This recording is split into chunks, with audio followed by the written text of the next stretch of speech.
মিরপুর ৬ নম্বর মসজিদ মাদ্রাসা মার্কেট বাজার কমপ্লেক্সে লুটের রাজত্ব কায়েম করেছে গিয়াসউদ্দিন ব্যাপারী নামে এক ব্যক্তি।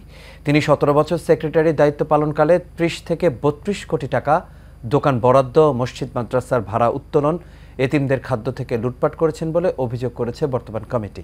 শুধু তাই নয়, সাবেক ৬ ওয়ার্ড আওয়ামী লীগের সভাপতি গিয়াসউদ্দিন ব্যাপারীর মিরপুর ৬ ও ৭ নম্বরে একাধিক বাড়ি, বোয়ালিবাজার সংলগ্ন কালিয়াকৈরে প্রায় ২ থেকে ৩ একর সম্পত্তি এবং কালিয়াকৈর থানার হাজি মার্কেটে বাড়ির সন্ধান পাওয়া গেছে। স্থানীয়দের অভিযোগ, লুটের টাকায় এসব সম্পত্তি গড়েছেন গিয়াসউদ্দিন ব্যাপারী।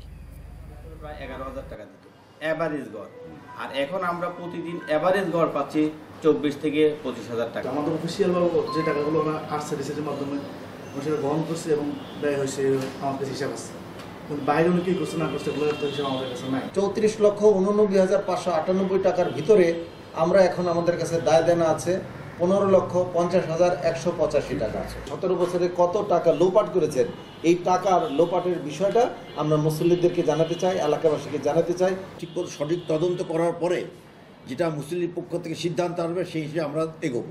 একটা দোকান কিনতে হলে উনি ১ লক্ষ টাকা নেন, সেই কোনো এনে হইলো ৯০ ডিসিম, আর ওই জায়গায় হইলো গিয়াসউদ্দিন ব্যাপারীর হইলো ৮০ ডিসিম, আর ওই জায়গায় হইলো গিয়াসউদ্দিন ব্যাপারীর ৭০ ডিসিম।